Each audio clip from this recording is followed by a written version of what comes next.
Match of the season, 1992-93. Halifax Town 0, Hereford United 1. 8th of May, 1993. The Did You Know section for this chapter. Up to 1998-1999, Phil Whitehead was Town's youngest ever player when he kept goal at Burnley on the 27th of September 1986, aged 16 years and 284 days. To many supporters, Halifax Town's date with destiny had been on the card for a number of years. The dismal times they had endured over the last 4 seasons had culminated in this. Many felt that the Shaymen had been living on borrowed time, but now that time was almost up. Former chairman John Crowther argued that the introduction of automatic promotion and relegation with the conference had actually prolonged Town's existence. Re-election would, after all, have been necessary in each of the 4 previous seasons. Now, going into their final game of the 1992-93 season, relegation was staring them in the face. It did not really help their cause that the game was played at home. Town had only won 3 at the Shay all season, compared with 6 on their travels, but their opponents were only Hereford, a team that in normal circumstances even this Halifax team should have been able to beat. Hereford too had briefly flirted with relegation, but had banished any fears several weeks earlier. They had nothing to play for as such, though player-manager Greg Downs insisted that they would treat the game as any other. Even if Town won, it would not guarantee survival. They were hoping that Shrewsbury, who needed to win to make the playoffs, would beat Northampton, the only team that Town could overhaul. The situation was clear.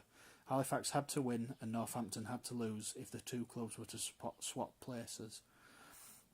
The bumper crowd of 7,451, kick-off was delayed 10 minutes to accommodate them, was composed of diehards, casuals, the interested and the ghoulish.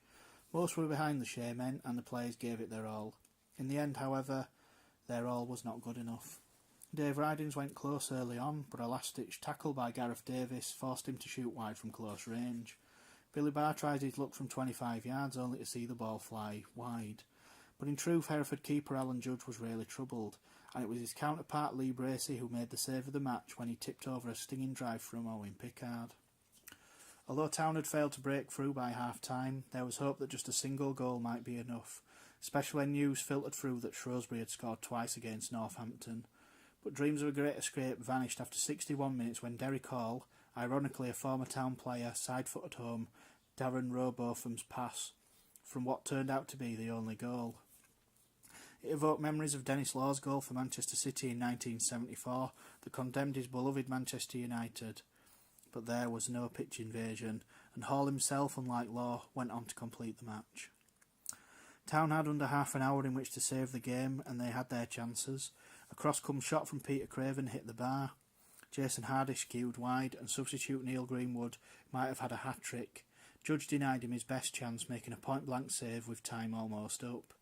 By then, the Shay fans knew that Northampton had turned the tables at Gay Meadow, and that the end was nigh. Silence enveloped the terraces, and upon the final whistles, fans streamed onto the pitch, many in tears. When they finally comprehended what had happened, they united in a defiant mood. "That we'll be back," they chanted. Chairman Jim Brown came out to say indeed the club would make all-out efforts to get back.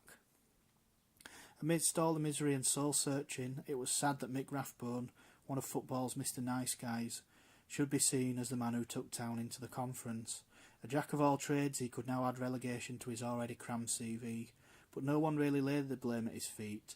In the end, and in typical fashion, Rathbone paid tribute to his great bunch of guys that had fought so gallantly in vain, saying, "If they can come through an experience like this, they have great futures ahead of them."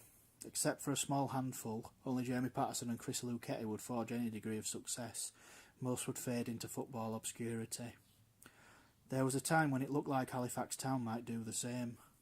As for Hereford United, their time would come.